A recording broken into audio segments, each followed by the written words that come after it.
राजनीति में परिवारवाद पर पीएम मोदी के प्रहार के बाद बयानबाजी तेज हो गई है। बीजेपी जेडीयू जहां परिवारवाद के विरोध में बयान दे रहा है, वहीं आरजेडी कांग्रेस ने पीएम मोदी पर पलटवार किया है और कहा है कि उन्हें सिर्फ विरोधी दलों में ही परिवारवाद दिखता है। बीजेपी में जो परिवारवाद है उस पर पीएम का ध्यान क्यों नहीं जाता।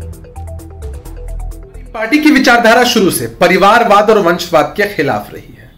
जिस तरह कर्पूरी जी ने कभी अपने परिवार के किसी सदस्य को आगे नहीं बढ़ाया, ठीक उसी तरह से नीतीश कुमार जी ने भी परिवार के किसी भी सदस्य को राजनीति में आगे नहीं बढ़ाया है।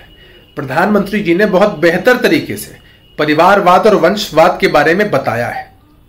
ऐसी पार्टियों पर चोट किया है जिन पार्टियों को एक खास परिवार चलाता है, जहां कोई भी लाभ का पद हो परिवार के सदस्यों को ही मिलता है। आपने अपने लोगों को बचाने के लिए जिस तरह से परिवारवाद की व्याख्या की है, यह स्पष्ट करता है कि आप अपने पार्टी के अंदर जो परिवारवाद को प्रोत्साहित कर रहे हैं, जो परिवारवाद को बढ़ावा दे रहे हैं, उनके साथ खड़े नजर आते हैं। देश के प्रधानमंत्री शुरू से ही अपने हिसाब से अपनी चीजों को डिफाइन करते रहते हैं। आज जब उनके पार्टी में भी परिवारवाद चरम सीमा पे है तो उसको अलग तरीके से परिभाषित करके देश के सामने परोस दिया। अगर कोई व्यक्ति है जो किसी दल में अपनी मेहनत से, जनता की चाहत से संघर्ष करके ऊपर उठा है, उस परिवार से या उसके एक दो संबंधी और जनता के साथ संघर्ष करके ऊपर उठे हैं, तो वो परिवारवाद नहीं है। क्योंकि एक परिवार पार्टी पे हावी नहीं है। जब बात परिवारवाद की आती है तो उन पार्टियों की बात आती है जिसमें सिर्फ और सिर्फ परिवार पार्टी पे हावी है, पार्टी ही परिवार है।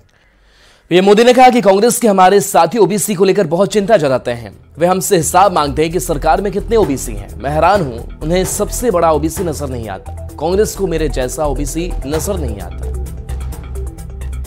साथियों को आजकल इस पर बहुत चिंता जताते हैं कि सरकार में ओबीसी कितने लोग हैं, कितने पद पर कहां है, उसके हिसाब किताब करते रहते हैं। लेकिन मैं हैरान हूं, उनको इतना सबसे बड़ा ओबीसी नजर नहीं आता है। यहां आंखें बंद करके बैठ जाते हैं।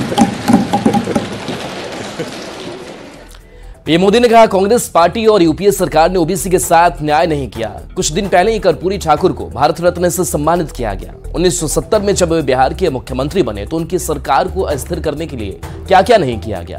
कांग्रेस ओबीसी को बर्दाश्त नहीं कर सकती। वे गिनती करते रहते हैं कि सरकार में कितने ओबीसी हैं। क्या आप यहां सबसे बड़ा ओबीसी नहीं देख सकते?